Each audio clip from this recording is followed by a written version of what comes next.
आज के मुख्य वार्ताकार श्री अरुण जी व्यास हैं। अरुण जी को हम पहले भी 2 बार सुन चुके हैं। आज एक विशेष विषय पर आपकी वार्ता है। आप वार्ता शुरू करें इससे पहले मैं संक्षेप में आपका पुनः परिचय देना चाहूँगा। श्री अरुण जी की जो प्रकृति है, प्रारंभ से ही आध्यात्मिक प्रकृति के रहे हैं। आपने बहुत पहले योगाभ्यास शुरू किया जो आज तक निरंतर है। आप व्यवसाय से वास्तुविद हैं। श्री अरविंद सोसाइटी के साथ 3 दशकों से भी अधिक समय से आप जुड़े हुए हैं और विभिन्न पदों पर आपने अपनी महत्वपूर्ण भूमिका वहाँ निभाई है। आप भारत की रहस्यमयी परंपराओं पर, समग्र योग पर, समग्र प्रबंधन पर, इन विषयों पर आप वार्ताएं देते रहे हैं। बहुत अच्छे वार्ताकार हैं आप। आपने कई शिविरों का आयोजन भी किया है, विद्यार्थियों के लिए व्यक्तित्व उन्नयन के शिविर, व्यवसायियों के लिए, व्यवसायियों के लिए आपने कई सारे शिविर आयोजित किए हैं। आपके कई लेख पत्र पत्रिकाओं में छपे हैं जिन्हें हम इनकी वेबसाइट www.arunvyas.com आज पर बात करने जा रहे हैं मातृका रहस्य। ये एक अलग से ही विषय है। बहुत सारे लोग ऐसे हैं जो सोच रहे हैं कि पता नहीं है क्या विषय होगा। निश्चय ही हमें एक नई सोच, नया विचार आज जानने को मिलेगा। हम एक बार पुनः व्यास जी का स्वागत करते हैं। अरुण जी। श्री गुरुचरण कमलेभ्यो नमः। श्रीनाथादि गुरुत्रयं गणपतिं पीठत्रयं भैरवं सिद्धोघं वर्गत्रयं पदयुगं दूतीक्रमं मण्डलं वीरान्धश्चतुष्टिषष्ठनवकं वीरावली पंचकं श्रीमन्मालिनी मंत्रराजसहितं वन्दे गुरुर्वन्दे। श्रीमातृभ्यो नमः। श्रीमातृचरण कमलेभ्यो नमः। मैं आप सबका धन्यवाद देता हूं कि आप लोगों ने अपना समय निकालकर वार्ता को सुनने का आप लोग आए। यहाँ पे जितने भी साधक जन हैं उन सबको मैं प्रणाम करता हूँ। जो आयोजक हैं उन सबको मैं प्रणाम और धन्यवाद देता हूँ कि आपने मुझे ये मौका दिया बात करने का। और सबसे बड़ी बात, मेरी वास्तु कम्युनिटी से जितने लोग आए हैं यहाँ पे सुनने के लिए, उन सबका मैं बहुत आभारी हूँ और आप सबका स्वागत करता हूँ। आज का जो विषय है ये है मातृका रहस्य। मातृका क्या होती है, मातृकाओं का संसार क्या है, मातृकाएं हमारे जीवन में किस प्रकार से कार्य करती हैं, मातृकाओं को हम किस प्रकार उपयोग करते हैं, वो हम किस प्रकार उपयोग करती हैं, और मातृका से हम क्या पा सकते हैं, क्या समझ सकते हैं। आज का विषय है जिसके बारे में हम चर्चा करेंगे। प्राय लोग मान लेते हैं कि मातृका अर्थात कोई बहुत ही रहस्यमय तंत्र की धारा है, क्योंकि मातृका रहस्य जो है और मातृका तंत्र जो है वो बहुत कॉमन रूप से प्रचलित है नहीं उत्तर भारत में। काश्मीरी शैविज्म में कुछ एक हैं ऐसे ग्रंथ जिन पर बहुत चर्चा विशद रूप से हुई है। कुछ एक तंत्र के और ग्रंथ हैं, तंत्रालोक है, कामकला विलास है, स्वच्छंद तंत्र है इत्यादि। निश्चित रूप से आज 1 घंटे की वार्ता में तो ये पूरा विषय हम कवर कर भी नहीं पाएंगे, तो चलिए जितना होता है उतना हम देखते हैं। विषय जो है मातृका रहस्य, इसमें स्वच्छंद तंत्र की एक पंक्ति है, ना विद्या मातृका परा। मातृका से परे कोई विद्या है नहीं, मातृका के बाद कोई विद्या है नहीं। तो ये मातृका है क्या, इनको देखते हैं। बाईं ओर जो आप ये यंत्र देख रहे हैं, ये मातृका यंत्र है। ये मेरे द्वारा मतलब डिजाइन नहीं किया हुआ, ये बनाया मैंने है सॉफ्टवेयर के ऊपर। This is just to give you an idea. इस पे हम आगे चर्चा करेंगे। तो चलिए विषय में प्रवेश करते हैं। पहली बात, देवी उपनिषद में एक पंक्ति है, मंत्राणाम मातृका देवी। ये पंक्ति में बचपन से पढ़ता आया और बहुत जीवन में बहुत आरंभ से जब ये पंक्ति में पढ़ता था तो मैं अटक जाया करता था कि दो वाक्य ऐसे हैं देवी उपनिषद में जिस पे जाके मैं अटक जाया करता था। एक तो है जो एकदम आरंभ में है, अहम आनंद अनानंद, जब भगवती से कहती हैं आप कौन है, अपना स्वरूप बताइए, तो अपना जब स्वरूप कहती है अहम आनंद अनानंद, तो अनानंद क्या होता है वो मेरे समझ में नहीं आता था। और बाद में दूसरा जो ये शब्द है मंत्रणा मातृका देवी, तो मंत्रों में मैं मातृका हूँ, तो मातृका क्या होती है? बाल्यकाल की बात है, आगे चलकर जब अन्वेषण किया, गुरुजनों से सीखा पढ़ा तो बहुत कुछ समझ में आना शुरू हुआ। तो जो कुछ भी है उसको थोड़ा बहुत हम इसे भी आज की जो वार्ता है इसको आप इसका विषय प्रवेश की मात्र मान समझिएगा, क्योंकि बहुत विशाल, बहुत बृहद, बहुत ही विशाल विषय है अपने आप में। ये मातृकाएं हैं क्या? अकारादि क्षपर्यंत कलास्था शब्द कारणम मातरा शक्तयो देवो रस्वश्च कला ऋषि का जो है ये काश्मीरी शैविज्म का एक ग्रंथ है जो कहता है अकारादि षकारांता मातृका वर्ण रूपिणी। अ से लेके क्ष तक ये जो शब्द हैं, जो वर्ण हैं, ये मातृका है। हमारे समाज में हम आप लोग अपना माइक बंद रखेंगे please, I am getting a feedback. हमारे यहाँ सनातन परंपरा में जब पूजन होता है तो सप्त मातृकाओं का पूजन करते हैं, अष्ट मातृकाओं का पूजन करते हैं। ये क्या है? षोडश मातृकाओं का पूजन करते हैं। ये क्या है? यहाँ बस स्पष्ट रूप से वो कह रहा है तंत्रकार, अकारादि क्षकारांता मातृका वर्ण रूपिणी। अ से लेके क्ष तक जो वर्ण है ये मातृका है। अर्थात अ ई उ ए ऐ ओ वंग, ये जो हमारे स्वर है ये मातृकाएं हैं। फिर कवर्ग के क ख ग घ व, चवर्ग के च छ ज झ ञ ट ठ ड ढ ण त थ द ध न प फ ब भ म य र ल व श स ह ल श श स ह व क्ष। सो परातृषिका ये कहती है कि अ से लेके क्ष तक जो मातृकाएं, जो वर्ण है, ये मातृकाएं हैं। अब इन्हीं को हम शक्ति कहते हैं, इन्हीं को हम देवी कहते हैं। ऊपर सबसे ऊपर जो अपने स्क्रीन पे अगर आप देखें तो जो श्लोक लिखा है मातरः शक्तयो देव्यो रश्मिश्च कला स्मृता, इनको माता कहते हैं क्योंकि ये माँ है। इनको शक्ति कहते हैं बिकॉज इनमें शक्ति है, और ये भगवती का स्वरूप है इसीलिए इनको देवी कहते हैं। इनको हम रश्मि भी कहते हैं, सूर्य की रश्मि, चंद्रमा की रश्मि जो है वो इनका अंग है। और इनको हम कला कहते हैं। अब यहाँ इसको कला क्यों कहते हैं? देखिए हमारे दो शब्द हैं जिनको समझना आवश्यक है, तो हम आगे बढ़ेंगे इससे।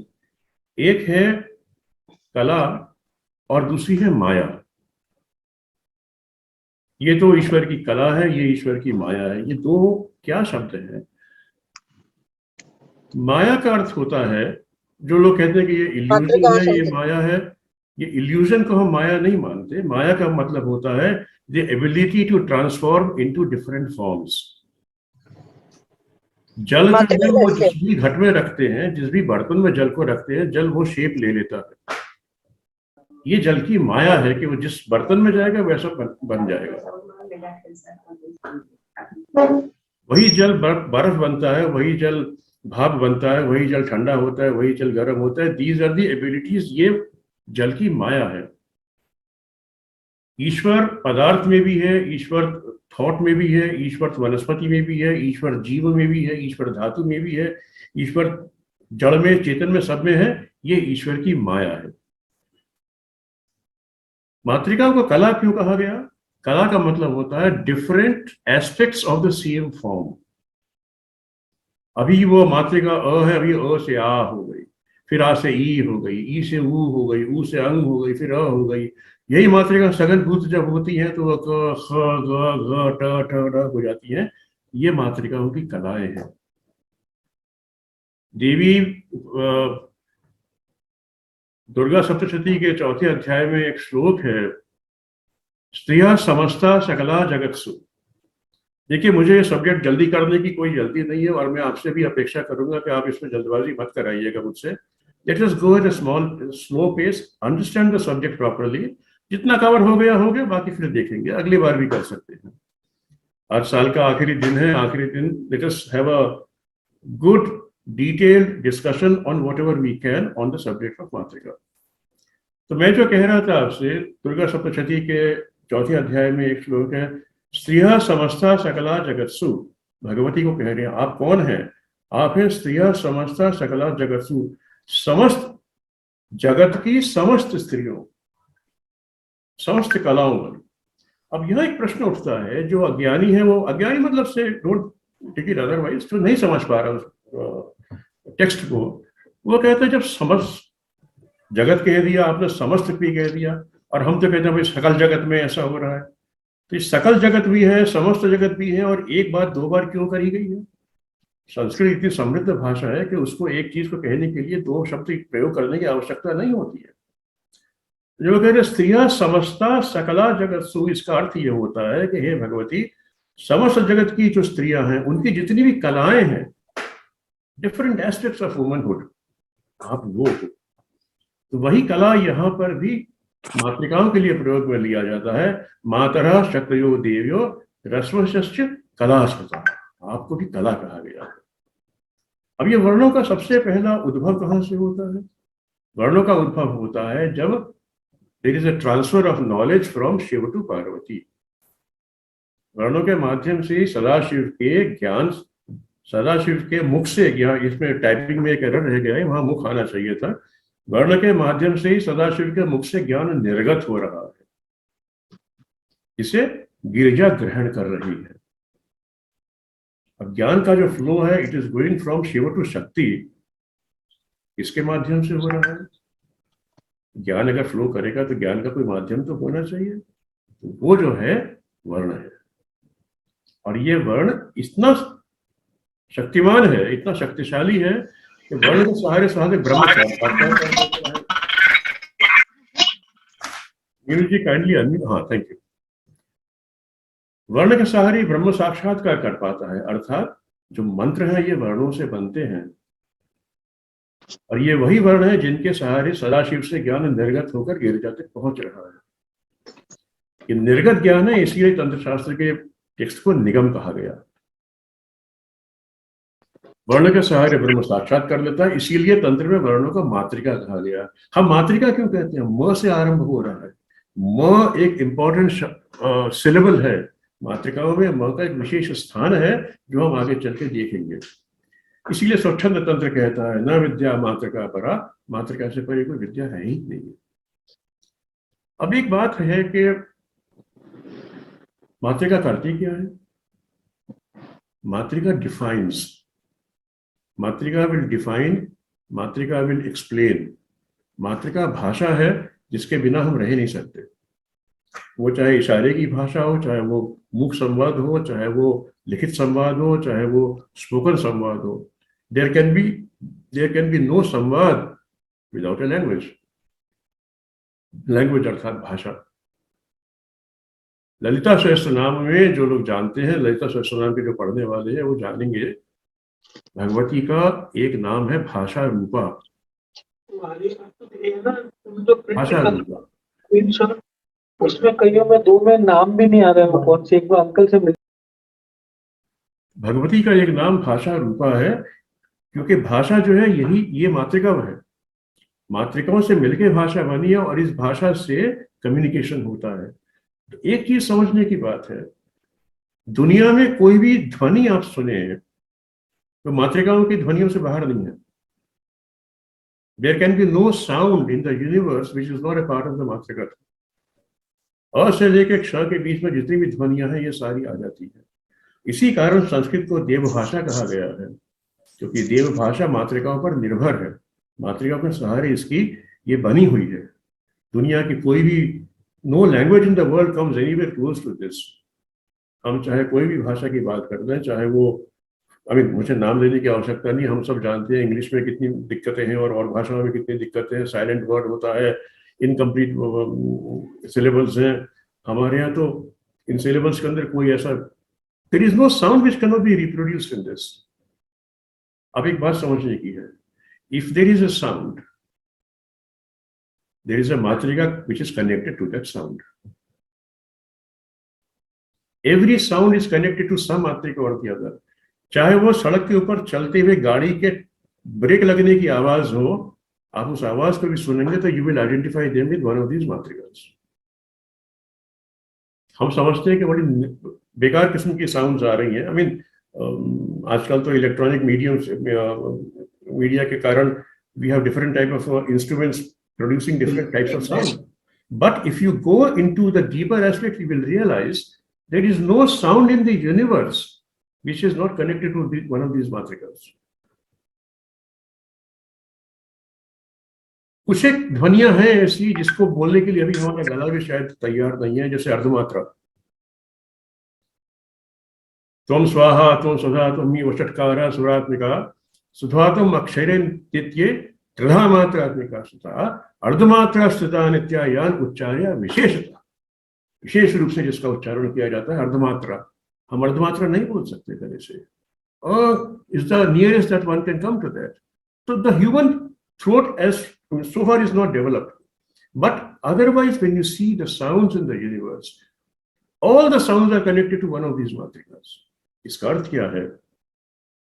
शब्द का एक अर्थ है। क ख ग घ व च छ व, जितने भी शब्द हैं इन सबको, ये जो मात्रिका है इनसे मिलकर जो शब्द बनता है उसका एक अर्थ है, निरर्थक नहीं है। If I have to describe something, मान लीजिए मेरे हाथ में कोई एक ये माउस है, मुझे ये डिस्क्राइब करना है, तो मैं क्या करूंगा? इसको एक नाम दूंगा। उस नाम की ध्वनि में दो चीजें हैं। Number one is the sound, number two is the meaning. मात्रिका के दो पक्ष हैं, एक मात्रिका की ध्वनि ट ठ ड ढ क ख ग जो भी है, और दूसरा उसका अर्थ। तो हम जब किसी चीज को डिफाइन करते हैं मात्रिकाओं से, तो हम एक पद देते हैं और उस पद का एक अर्थ होता है। इसीलिए उससे उत्पत्ति क्या बनती है? पदार्थ। विश्व में हमारे पूरे ब्रह्मांड में जितने भी पदार्थ हम कहते हैं, मैटर को हम क्या कहते हैं? इंग्लिश में जो मैटर है उसको हम संस्कृत में क्या कहते हैं? मैटर को पदार्थ। पदार्थ शब्द कहाँ से आया? पद और पद का अर्थ। शब्द और शब्द का अर्थ, ये मात्रिकाओं के दो एस्पेक्ट हैं। और ये जो पद और पद का अर्थ जो है, शब्द और शब्द का अर्थ जो है, मात्रिका और मात्रिका का अर्थ जो है, ये है शिव और शक्ति। इसको कहा गया दिव्य दंपत्ति। अब उसमें से आप में से कुछ लोग सोच रहे होंगे कि दिव्य दंपत्ति कौन है और इसको क्यों लिखा गया है। ये इसका कारण है। शब्द का जो अर्थ है वो मात्रिकाओं में समेटा हुआ है, और इसको हम इसीलिए उसको दिव्य दंपत्ति कहते हैं। अब हम आगे चलते हैं।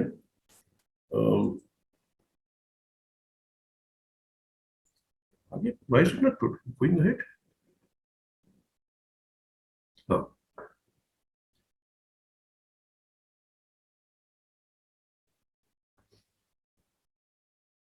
स्वर और व्यंजन, वर्ण भेद हम पहले देख लें, बाकी डिटेल हम बाद में जाएंगे। सबसे पहले लेटेस्ट अंडरस्टैंड ये मात्रिकाएं हैं क्या,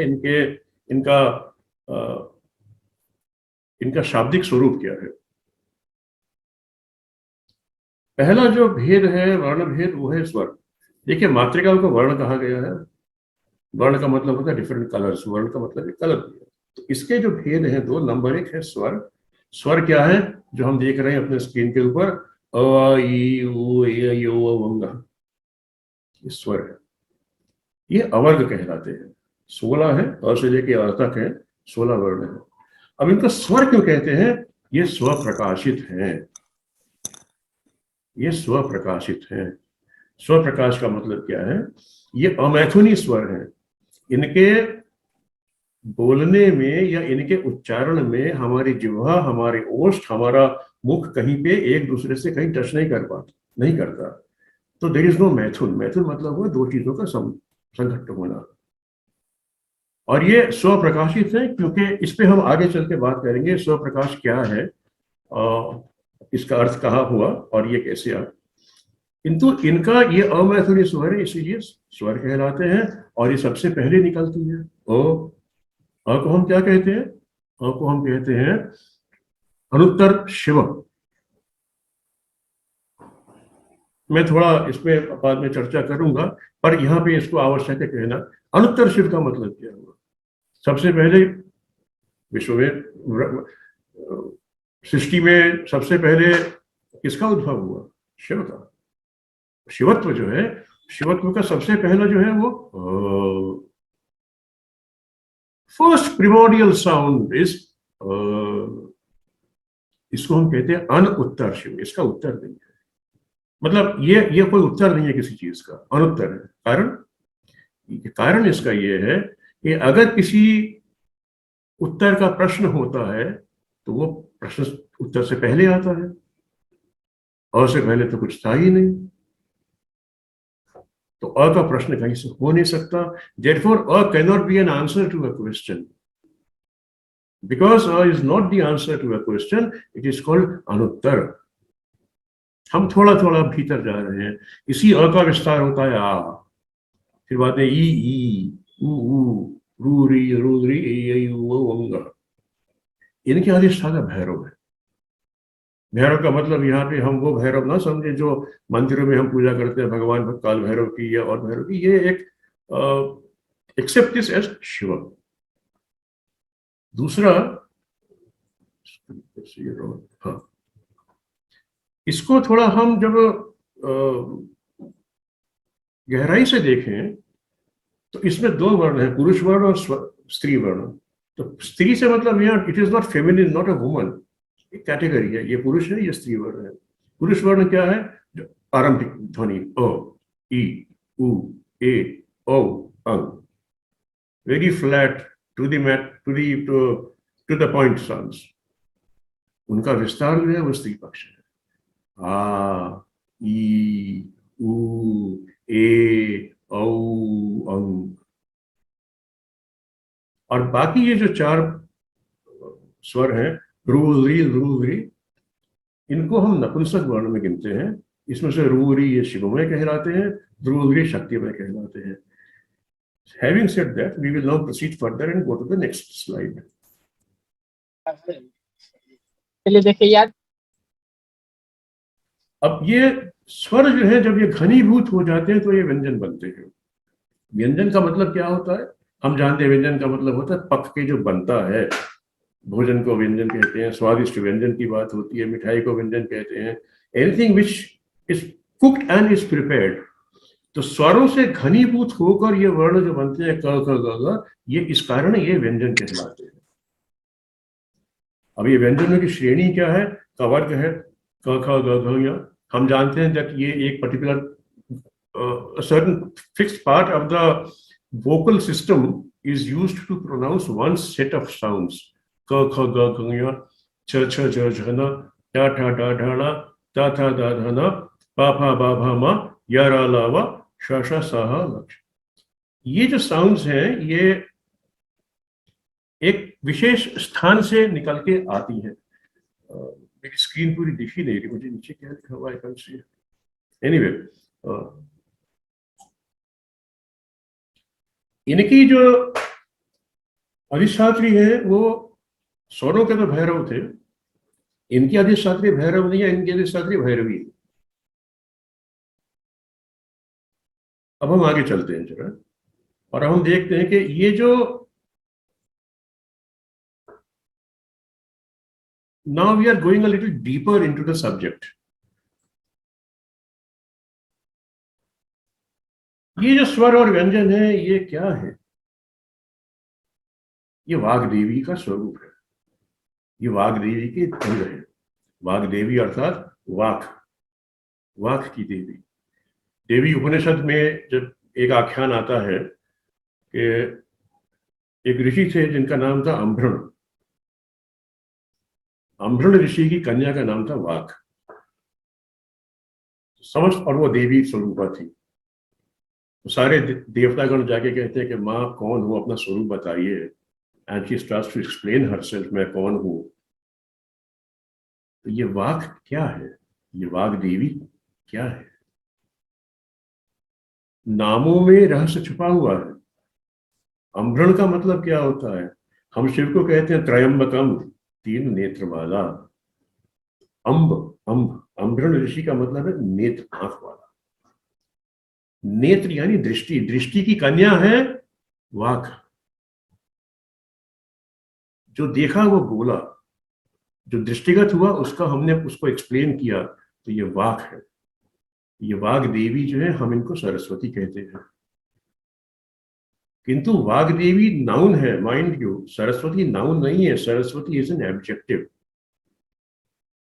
हमारे यहाँ जो परंपरा है लोगों के नाम रखने की based upon the different deities, ये अधिकतर जो हम नाम रखते हैं ये विशेषण है लोगों के। किंतु वाग देवी जो है ये प्रॉपर संज्ञा है, और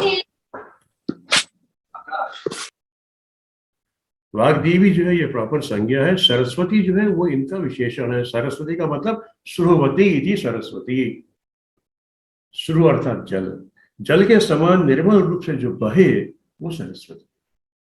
तो मूल नाम क्या है? वाग्देवी। अब वाग्देवी का स्वरूप आप देखें तो आपको समझ में आ जाएगा, मुझे कहने की आवश्यकता ही नहीं पड़ेगी। 50 वर्णे रचितांग भागाम, 50 वर्णों से जिनका शरीर रचा गया है। 50 वर्णे रचितांग भागाम, कृतेन्द्र खंडाम कुमुदावदाता, मस्तक पर चंद्रकला धारण किए हुए, ऊंट के जो चंद्र है। वराभय पुस्तकम अक्षसूत्रम, हाथ में वर्म है, वर मुद्रा है, अभय मुद्रा है, पुस्तक है और अक्षसूत्र है। अक्षसूत्र क्या होता है? हम जो माला जपते हैं उस माला को हम अक्षसूत्र, उसको अक्षमाला कहा गया। हम पूजा भी जब करते हैं तो क्या कहते हैं? अक्षमाला, वनमाला, मुंडमाला, धारी। तो अक्षमाला क्या है? अक्षमाला है मातृका माला, अ से लेके क्ष पर्यंत। भगवती के हाथ में, वाग्देवी के हाथ में अक्षमाला है। वर अभय, वर मुद्रा, अभय मुद्रा, पुस्तक, अक्षसूत्र। अब ये अक्षसूत्र क्यों है? क्योंकि जो लोग जानकार हैं वो इस बात पे जानते हैं कि जब मंत्र जप किया जाता है तो अक्षमाला से भी किया जाता है। मान लीजिए कोई कह रहा है कि ओम नमः शिवाय, ओम नमः शिवाय, आम ओम नमः शिवाय, इम ओम नमः शिवाय, ईम ओम नमः शिवाय, ओम नमः शिवाय, ओम नमः शिवाय इत्यादि करते हैं। जब अक्षमाला नहीं होती है तो करमाला से लोग करते हैं। करमाला उंगलियों के ऊपर पोर पे होती है, डिटेल में अभी नहीं जाऊंगा मैं। और जब ये भी नहीं होता है तो फिर हम दानों की माला देते हैं। ये सबसे अब सर्वोत्तम माला किसे कहा गया है? अक्षमाला को कहा गया है। 50 वर्णे अच्युतांग भागाम, कृतेन्दु खंडाम कुमुदावदाताम, वराभय पुस्तकम अक्षसूत्रम, भजे गिरम संदततीम त्रिनेत्राम। इस त्रिनेत्र देवी को मैं प्रणाम करता हूँ, इनका मैं ध्यान करता हूँ। और ध्यान कैसा है? स्वर जो है अ से लेके अह तक के, ये स्वरों से रचा बना गया है भगवती का पूरा ऊपर का भाग। अ ललाट, आ मुख, ई से दक्षिणेत्र, ई से वामनेत्र इत्यादि आप देख रहे हैं स्क्रीन के ऊपर। मैंने आपसे आज रिक्वेस्ट जो की थी कि please come on A bigger screen, वो इसी कारण थी कि अगर आप फोन पे देखेंगे तो ये बहुत छोटा दिखाई देगा, ठीक से समझ आनंद भी नहीं आएगा इसको, you will not enjoy the talk. तो यहां से परंपरा निकली है हमारे यहाँ न्यास करने की। इन वर्णों का न्यास किया जाता है। अम ललाटे, आम मुखे, ईम दक्षिणेत्रे, ईम वामनेत्रे। आगे चल के थोड़ी चर्चा करेंगे हम उसके ऊपर, मैं अभी डिटेल में नहीं जा रहा हूं। किंतु ये देखने की बात है we have a beautiful figure जहां पे भगवती का पूरा जो ये भाग है, सिर का भाग, ये स्वरों से बना हुआ है। अ से ललाट है, आ से मुख है, छोटी ई जिसे कहते हैं ई, उससे दाहिनी नेत्र है, बड़े अंक से वाम नेत्र है, छोटे ऊ से वाम कर्ण है, दक्ष कर्ण है, बड़े ऊ से वाम कर्ण है, रू से दक्ष नासापुट है, रू से वाम नासापुट है, ध्रुव से दक्ष कपोल, ध्रुव से वाम कपोल, ए से ऊपर का होंठ, आई से नीचे का होंठ, ओ से ऊपर के नीचे के दंत पंक्ति और औ से ऊपर की दंत पंक्ति, औ अंग से मस्तक, अह जो है वो जिह्वा। कहीं कहीं न्यास के अंदर कुछ थोड़ा सा परिवर्तन करते हैं लोग, जिह्वाग्र कहा जाता है उसे, the tip of the tongue. So this forms, ये वाग्देवी का चेहरा जो है, चेहरा अर्थात मस्तक जो है, ये पूरा स्वरों से बना हुआ है। अब हम आते हैं बॉडी के ऊपर। कवर्ग जो है ये दक्ष बाहु है। मैं, अगर आप मुझे देख पा रहे हो स्क्रीन पे, मैं तो खुद को देख नहीं पा रहा हूँ। Am I visible on the screen? Okay. क ख ग घ ञ। आई रिपीट, क दक्षबाहु मूल, ख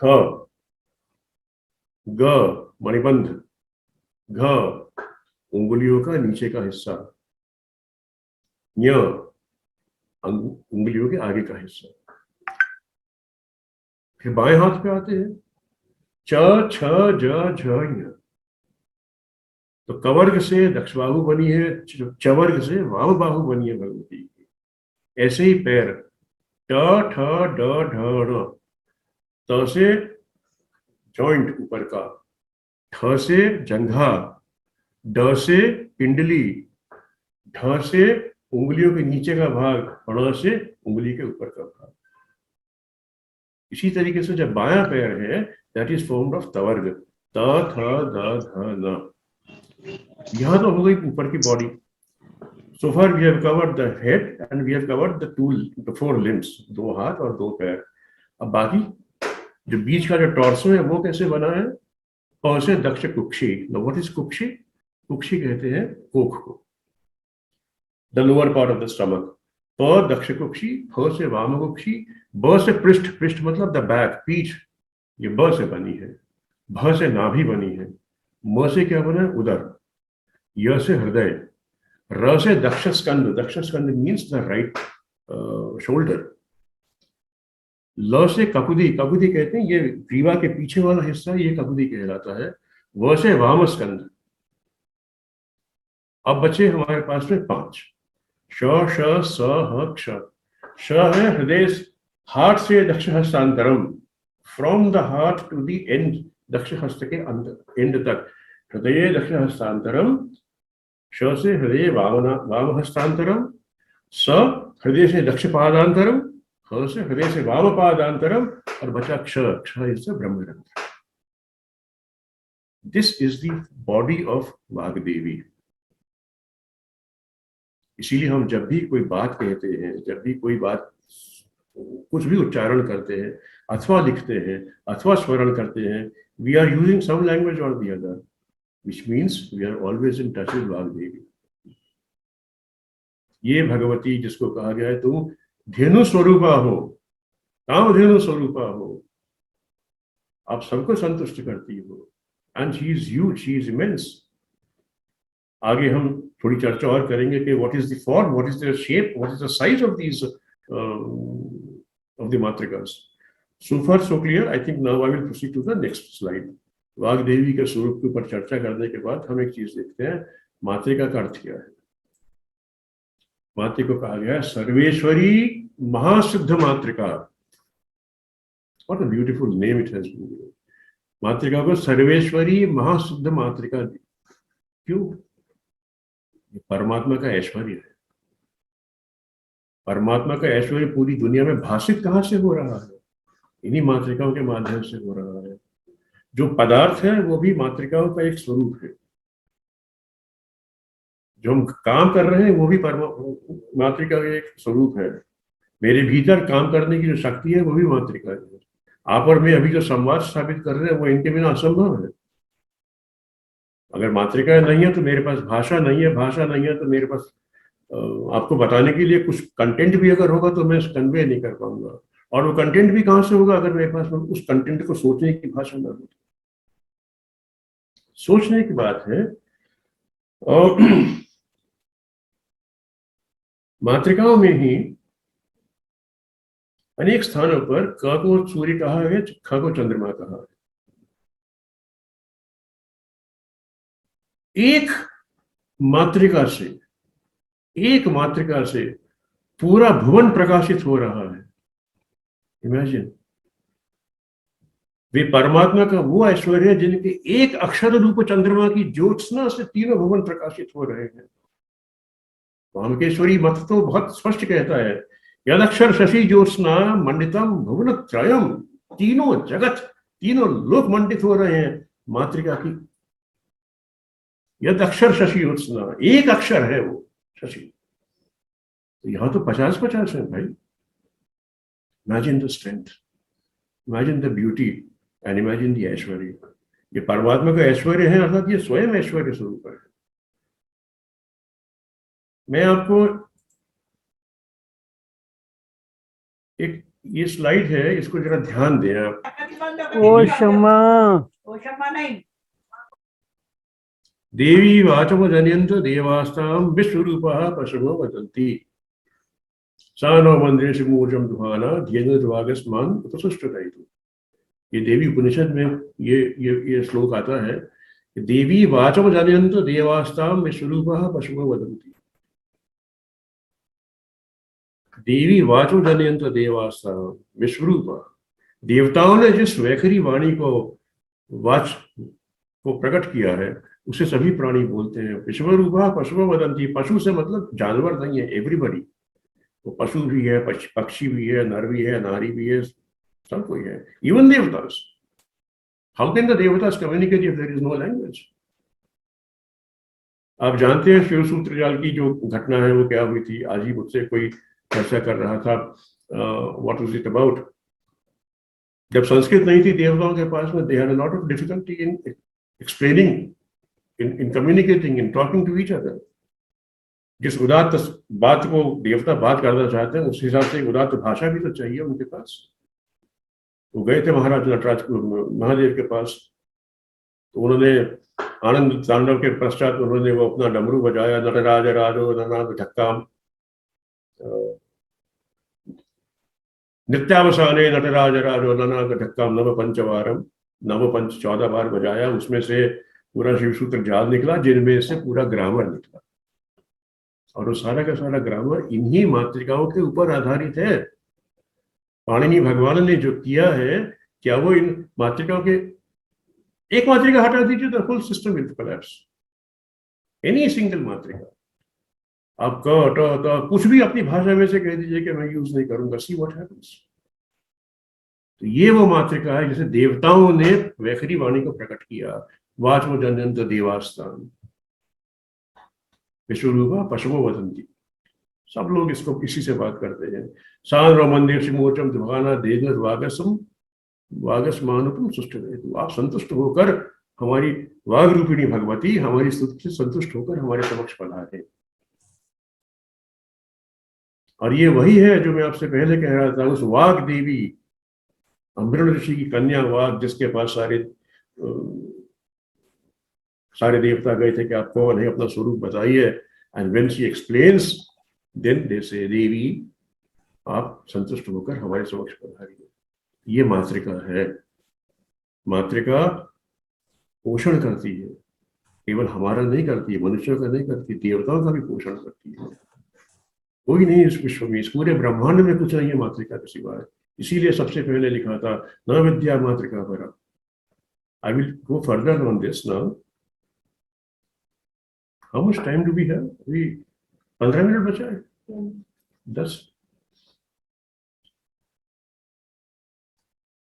मातृका स्फुरणा है। स्फुरणा मतलब जिसमें स्फुरण होता है, जिसमें स्पंदन होता है। और जब स्फुरण होता है तो निर्झर कुछ बहेगा भी। और ये निर्झर क्या रहता है? मातृका में से ज्ञान बहता है। ये ज्ञान क्या है? यही ज्ञान ब्रह्म है। अथवा ब्रह्म जिज्ञासा, ब्रह्म जिज्ञासा जब हम कहते हैं तो किसकी जिज्ञासा है? मातृका के स्फुरण के माध्यम से जो ज्ञान प्रस्फुटित हो रहा है, जो बह रहा है, उसकी जिज्ञासा। और ये ज्ञान है, इसीलिए स्व प्रकाशित है। It doesn't need a third source to illuminate it. स्व प्रकाशित है। स्व प्रकाशित क्या है भाई विश्व में? मातृका स्व प्रकाशित है, किंतु कुछ और भी तो है। हम जिसे कहते हैं स्व प्रकाशित, सत्य।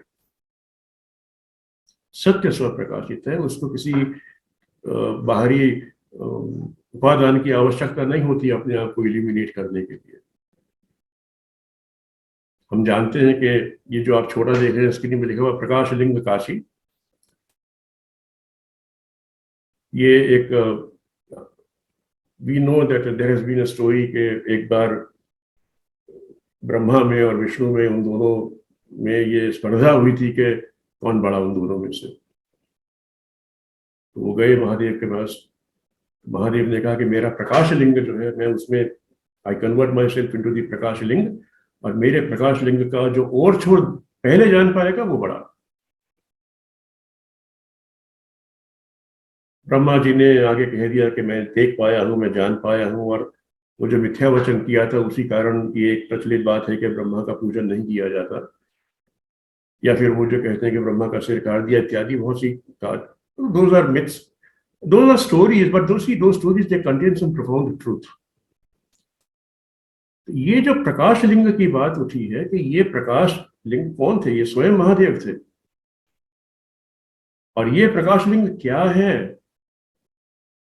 प्रकाश को कहते हैं, प्रकाश लिंग का एक नाम है काशी।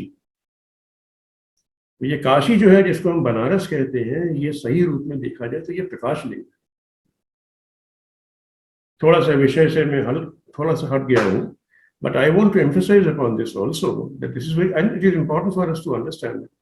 काशी का मतलब वो काशी नहीं है जो हमको दिखती है, जो भाषित हो रही है वो काशी दूसरी है।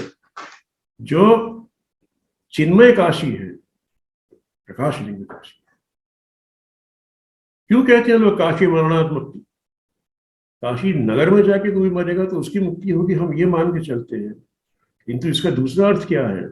जो इसका आध्यात्मिक अर्थ है, वो आध्यात्मिक अर्थ ये है कि इस प्रकाश लिंग की चेतना में रहकर जो आदमी अपना देह त्याग करता है वो मोक्ष को प्राप्त होता है। बनारस में जाके मरना तो बहुत लोग जानते हैं कि भाई करते भी हैं, but what is the actual truth? The truth, underlying truth behind all this is उस प्रकाश में जाके जो आदमी अवस्थित हो जाए, जो शिव है, जो मातृका है, उस प्रकाश में जाके जब अवस्थित होने के बाद में जो व्यक्ति देह त्याग करता है वो मोक्ष को प्राप्त होता है। इसीलिए वो प्रकाश लिंग काशी है। और ये प्रकाश कहाँ से है? कहाँ से मतलब ये प्रकाश है ही कौन? ये मातृका स्वयं है।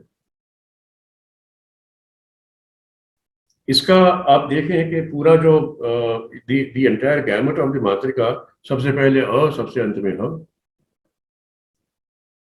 अ क्या है? ये प्रकाश है। जैसे मैंने कहा था पहले, ये अनुत्तर शिव है। ह क्या है? ये विसर्ग है। अब आपसे मैं कहूं कि आप अपने मुंह से कुछ ध्वनि निकालिए जो भी बड़ी नेचुरल ध्वनि हो, तो क्या निकलेगा? ह। और फिर मैं कहूँ मुंह बंद करिए, भाई मुंह हमेशा तो खुला रहेगा नहीं ना, बंद तो करेंगे। क्या निकलेगा मुंह से? अहम, अहम, अहम, अहम, अहम, अहम, हम। अ से लेके ह, और बीच में बिंदु। ये बिंदु जो है, ये म जो है, ये बिंदु, ये भैरव है, ये शिव है। इनसे बनता है हम। हम जब कहते हैं हम ब्रह्मास्मि, I am not trying to say कि मैं जो हूं, मैं ब्रह्म हूं। हम से मतलब यहाँ पे हो रहा है all that is there in the universe which is between a and ha, all that is explained in the universe which is between a and ha. और भैरव के साथ मिलकर जो बिंदु बना, ये जो अहम है, ये ब्रह्म है। इट डजंट मीन मैं ब्रह्म हूं, it also means the entire universe is ब्रह्म।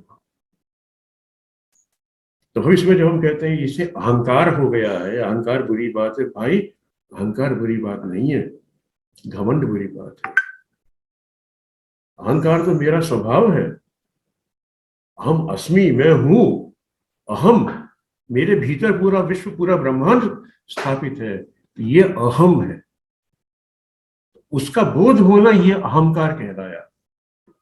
अहंकार जो है हम कहते हैं वो अहंकार की बात नहीं है, अहंकार से ये दिक्कत, अहंकार से वो दिक्कत। Actually what we are talking about is ghamand. मेरा जो वो घमंड है, जो मुझे,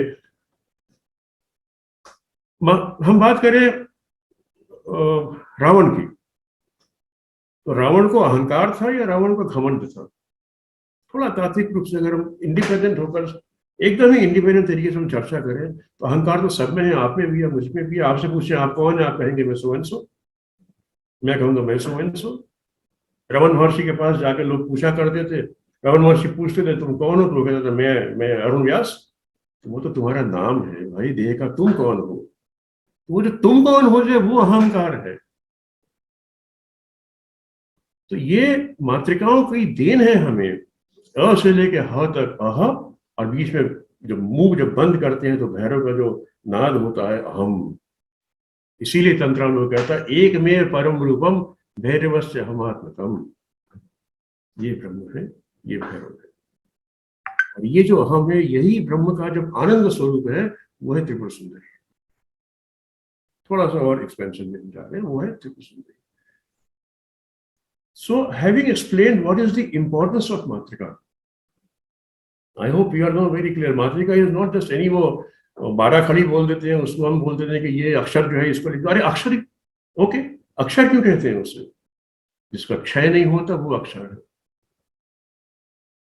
which does not get destroyed, जिसका डिके नहीं होता वो अक्षर है। इसलिए तो उसको अक्षर ब्रह्म कहा। अक्षर ब्रह्म कौन है? वो भी तो मातृका है। मातृका कितने नाम देखा हमने, कला देखा, ज्योत्सना देखा, भैरवी देखा, भगवती देखा, अक्षर देखा, ये सारे नाम जो है ये ब्रह्म को मातृकाओं के नाम है।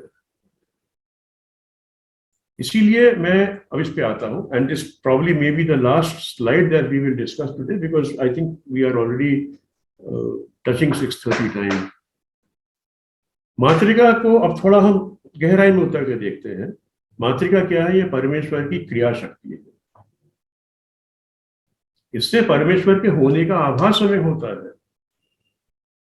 हम जब भगवान से कहते हैं, भगवान का मतलब क्या होता है? भग जिसके पास में है वो भगवान। भग के दो अर्थ होते हैं, एक होता है प्रजनन केंद्र और दूसरा अर्थ है ऐश्वर्य। ऐश्वर्य जिसके पास में है वो भगवान है। अब ये ऐश्वर्य है, कीर्ति है, परमेश्वर का स्वरूप है, ये इत्यादि जो भी चीजें हैं, ये हमें कैसे मालूम पड़ती है परमेश्वर की? मातृकाओं की शक्ति से। स्वभावासा मातृका ज्ञेय क्रिया शक्ति प्रभु परा तस्य कला समूह यद चक्रम इति कीर्तितम। ये जो कला का जो समूह है, इससे ये जो कीर्ति का आभास हमें होता है। इसीलिए इनको हमने जैसे कहा माता, देवी, शक्ति, रश्मि, कला इत्यादि कहते हैं। अब मातृकाओं का एक बड़ा इंपॉर्टेंट एस्पेक्ट है, यही मातृकाएं जब हम अज्ञान की दशा में होते हैं तो प्राणी को विषय वासना में डाल देती है। कैसे? हमारी भाषा से। हम अज्ञान में होते हैं। अज्ञान as in we are not conscious that we are spiritual beings. We are not conscious कि हमारा जो the purpose of life is spiritual development. जब हम ये बात भूल जाते हैं कि हमारे जीवन का उद्देश्य हमारे चेतना के स्तर में एक उत्थान लाना है, तब हम क्या करते हैं? हम झूठ बोलेंगे, गलत काम करेंगे, गंदी बात करेंगे, गंदी चीज देखेंगे, गंदी चीज करेंगे, और ये जितने भी वासनाओं में हम लिप्त होंगे इत्यादि इत्यादि जो बातें हैं, ये हम करते हैं। किंतु कैसे करते हैं? माध्यम क्या है उसका? उसका माध्यम भी तो भाषा है, वहां भी मातृका है। तो अज्ञान की दशा में ये मातृका क्या करती है? प्राणी को विषय वास्तव में डाल देती है। और भगवत गीता में कृष्ण जैसे कहते हैं कि जो मुझे जिस रूप में भजता है, मुझे उसी रूप में पाता है। तो मातृकाओं के साथ में भी यही, आप मातृकाओं से जो कार्य करेंगे मातृका आपको वही देंगे। आप मातृका का अपमान करेंगे, आप भाषा गंदी बोलेंगे, आपको ऐसी उस तरह के लोग मिलेंगे, आपको उसी तरीके का रिएक्शन भी सामने से मिलेगा। झूठ बोलने वाले, मिथ्यावाद करने वाले, सत्कर्म ना करने वाले, हर तरीके से स्वार्थ और लोभ में रहने वाले लोग जो हैं, वो जो भाषा बोलते हैं वहां पर मैं नहीं बोल पाते, और उनको मिलता भी ऐसा ही है उनके जीवन में। उस प्रकार के कर्म करने वाले कितने लोग हैं जिनका नाम या उनकी कीर्ति हमने कभी सुनी? कीर्ति हुई है, किसकी हुई है? जिसने मातृका का सदुपयोग किया, जिसने पोइट्री लिखी, जिसने अच्छी बात कही, जिसने अच्छी बात लोगों तक समझाई, जो टीचर है, जो शिक्षक है, जो मातृका का सम्मान करता है। इसीलिए ज्ञान की दशा में मातृका सिद्धिदात्री बन जाती है। ज्ञान की दशा का अर्थ क्या हुआ यहाँ पे? The one who is conscious of spiritual evolution. वो ध्यान करेगा, पाठ करेगा, पूजन करेगा, सत्कर्म करेगा, सत्संग करेगा, लोगों के पास में जाएगा, अच्छी पुस्तकें पढ़ेगा। ये जो है, ये क्या हो रहा है? अगेन यूसेज ऑफ मातृका। यही मातृकाएं हैं ज्ञान की दशा में सिद्धि देने वाली बन जाती है। और फिर मातृका का जो एक दूसरा पक्ष है वो है मंत्र। मंत्र में तो फिर अगली बार चर्चा करेंगे, आज तो समय नहीं है। अंत में मैं एक बात बताना चाह रहा हूं कि मातृका शक्ति के 3 स्वरूप हैं। जो विषय वासना में डालने वाला स्वरूप है उसकी जो एनर्जी है वो, और सिद्धि देने वाला जो स्वरूप है उसकी जो एनर्जी है। अघोर तंत्र में एक सूत्र है, घोर घोरतर अघोर। घोर घोर से भी घोर, घोरतर और फिर अघोर। तो पूछा किसी ने कि इसका मतलब क्या है? बोले आप कहते हैं ना पतित पावन सीताराम, कि हाँ सर, ये जो पतित हैं उसको पावन करने सीताराम आते हैं ना। हाँ? बोले हम भी घोर से घोर तर हो जाएंगे तो हमारा भी अघोर स्वरूप निकलेगा। ये एक फिलॉसफी है, मैं इसको उसके वाद विवाद में या उसके डिस्क्रिप्शन में अभी नहीं जाना चाह रहा, किंतु ये जो 3 हैं, घोर घोर तर अघोर, इसका मतलब क्या है? जो घोर कर्म हम करते हैं, बुरा काम करना, दुष्कर्म करना, पाप करना, दुराचार करना, ये घोर कर्म करना, हमने देखा कि मातृका प्राणी को विषय वासना में बांध देती है। ये मातृका की घोर शक्ति है। और नीचाति नीच कर्म जो करता है वो घोर तर शक्ति है। एकदम रसातल में गिरने वाला कर्म जो करता है वो भी तो भाषा यूज कर रहा है। भाषा बोलता नहीं होगा तो ये सोचता तो होगा नहीं। थॉट जो है ये भी तो मातृका का स्वरूप है। और फिर जब उसको लगता है कि नहीं, मैं जो कर रहा हूँ ये गलत कर रहा हूँ, ये ठीक नहीं है, मुझे सत्कर्म के रास्ते पर आना चाहिए, तो सत्कर्म के मार्ग पर आने की जो क्रिया में जब वो प्रवृत्त होता है तो मातृका की अघोर शक्ति उसके भीतर आके उसे शिवत्व प्रदान करने का कार्य करती है। ये मातृका की 3 शक्तियां हैं, घोर घोर तर अघोर। आज की वार्ता में लगता है कि यही दानिजी टाइम है। I think we are already 3 minutes before beyond time, 18:33. We can continue the next sessions also. I think we will probably have to continue not one, maybe a couple of sessions. It is quite. जो हमारी बात हो रही थी, we will defer that subject. Let this subject be complete and then we will take up that another one. ठीक है। तो 7 जनवरी को नेक्स्ट इसका भाग 2। 7 जनवरी 22 जी, 7 जनवरी, हाँ ठीक है दानी जी। और अगर मैं if there are any questions, if somebody would like to ask, maybe for the next 5 minutes we can probably have a few questions. Let them unmute their mic and talk. बड़ी विद्वत संगोष्ठी है आज। मैं नाम देख पा रहा हूँ जिन लोगों के, मेरी तो इतनी औकात भी नहीं है कि मैं उनको प्रणाम, केवल प्रणाम ही कर पाऊँ, और तो यही कुछ है नहीं करने। बहुत ही सुंदर और ज्ञानवर्धक वार्ता रही आपकी। निश्चित रूप से एक नया विषय लोगों को और गहराई में जाने के लिए अभी लगता है कि बहुत प्यास लोगों में बाकी है। तो आगे की वार्ताओं में हम निश्चित रूप से और जानना चाहेंगे। अभी भी अगर किसी का कोई प्रश्न हो, कोई बात करना चाहे। कुछ उन्होंने माइक ऑन किया है? नहीं, ये तो आज हम इसकी जो है प्रवेशिका में प्रवेश कर रहे हैं। हाँ, इसलिए अभी प्रश्न तो धीरे धीरे। नायक साहब सामने आइए आप। डॉक्टर साहब मैं आता हूँ, मैं स्क्रीन शेयर करना बंद कर दूं? नहीं बिल्कुल, स्क्रीन शेयर बंद कर दें। हाँ, थोड़ा सा ये हमको बताइए कि मैंने बड़े ध्यान से आपको सुना है। ये जो है एक बार फिर से बताइए, जो मातृका, मैं तो मातृका मतलब मातृत्व का रहस्य समझ रहा था। मैं अपनी अज्ञानता बता रहा हूँ और सत्य बोल करके।